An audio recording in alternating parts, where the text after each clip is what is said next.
sa bodegang ito sa Barangay Baysa. So deliver 126, thank you. Next, mga brand new boxes. 300 to start. 300, 300, 400, 500, 600, 600 only, 687. Ganito ang eksena sa auction house na ito o bahay subasta. 300 only, okay, so 328, thank you. Next. Sa isang auction o subasta, hinihikayat ng subastador o bid caller na magbid o magbigay ng presyo ang mga nananawaran o bidder para sa isinusubastang gamit. 500 lang, pila, 500, 500, ma'am. 500. Ang may pinakamataas na tawad ang mananalo. Sa subastang ito, pwedeng makapag-uwi ng kung ano-anong gamit tulad ng mga lababo, chainsaw, at kahit pa nga, jet ski! Sa napakamurang halaga lang. 688, thank you, 500, 500, 500, okay, 746, thank you. 100, 200, 300, 400, 500, 600. Bukod sa konting cash, tamang diskarte raw ang puhunan para manalo sa bid. Ang lahat ng gamit dito, ultimo hose at trampoline, kailangan dumaan sa subasta. You can find anything under the sun. We cater everything from household items, antiques, collectibles, motorcycle. Meron tayong mga bicycle, furnitures, lahat. Magugulat na lang tayo dito, meron pala. Para every auction natin is interesting. Ayan, nagsabi rin siyang shoe racks sa ilalim, ha? Nako, nakakalito naman pala dito. Hindi ko alam kung ano gusto kong bili. Parang ang dami-daming nangyayari sa paligid. Gulong-gulo ako, di ba? Parang pagpunta ko tuloy dito, inisip ko agad, may pera ba ako? Ang sinabing price 100. Bidding nga yan, di ba? So tataas mo, 150? 200? 250? 300? Nako, malamang malilibang din ho kayo sa dami ng pwede nyo maano dito, mabili. Sa subasta, you buy your items at the fraction of the price. Ano, brand new or mga ano po, slightly used, ganyan? Dito ma'am sa mga naka-display natin dito sa table natin, lahat po ito Brand new.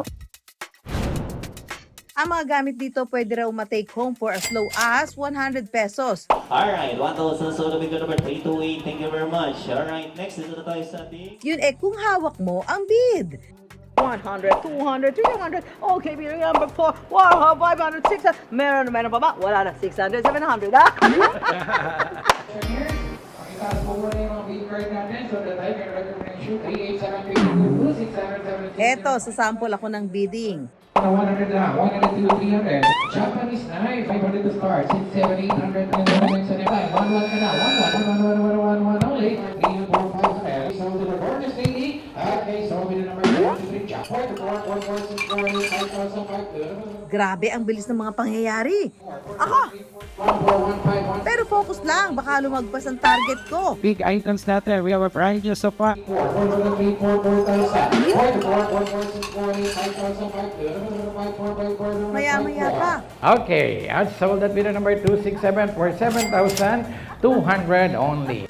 Winner tayo mga ka-wonder. Pag gusto mo yung item, gusto mo ikaw makakuha. So, hanggat hindi tumitigil yung kalaban, huwag kang bababa. Itaas mo pa rin. Malaki yung chance na makuha mo as long as hindi ka tumitigil sa pagbibid.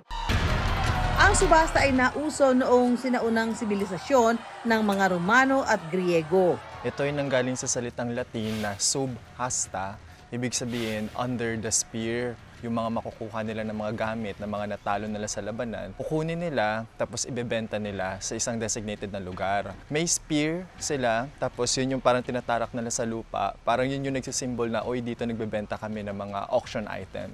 500 to start, 500, 500. Si Juliet, suki ng subasta sa Baysa. Ayan na pang Eric, Kahit paabuti ng dilim, ma-take home lang ang inaasam na gamit para maibenta online. Although, subasta siya, maganda yung quality niya, tumatagal, mas makakamura ka sa ganitong sistema nila. Naranasan na rin Juliet na sa isang maghapong pag-upo rito, nakagastos siya ng halagang 78,000 pesos. Dito, jackpotan kumbaga. May mga items na kailangan mong idaan sa diskarte. Hindi lang benta ka ng benta, pero kung wala kang diskarte, wala rin. Eto na si Juliet in action. Here comes the real deal. And the auction shall now begin. Beginners na nag-move. 300 dapat, 300 po natin, sir. Ang target ni Juliet, blind box set na kung suswertihin, pwede siya maka-jackpot sa lalamanin nito. Alright, next. Ito mga lahat na po yan. Mga Para performance level ang subastang ito, ang mga pinatatawarang gamit, nakaangkas pa sa conveyor na parang kumakaway-kaway sa mga bidder. Hindi na pwedeng malingat ang paningin ni Juliet. Pero may naunang tumawad sa kanya. Pero in her zone pa rin si Juliet. ninyo sa mga walang parking, ito bilagay nyo para hindi Never say die at todo agad ang bid.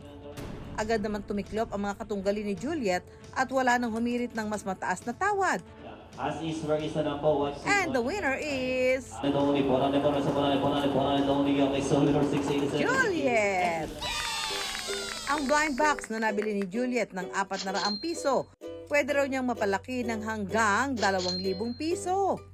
Ito po yung isang box na halo-halo po siya. Cute gold cucharita. Steamer po siya na may kasirola. Meron ding wood na kasama. Isang set na po siya. Sample po, ito. Yung mga siomay, siopaw. Ang cute. Isa, game set. 500 star, 500. Pakinggan natin sa 371. Pag ikaw ang namimili doon sa pagsubasta, yes, maganda. Dahil kadalasan, mas mababa kumpara sa brand new ang pagbili mo. Disadvantage din doon. Kung hindi ka marunong kumilatis, maring may hidden defects or hindi ganong kakalidad. 600. Sino 600? Sa subasta, hindi pwedeng basta-basta ang pagbid. Kailangan ng malakas ang diskarte at estratehiya para good deal ang makuha at hindi madihado.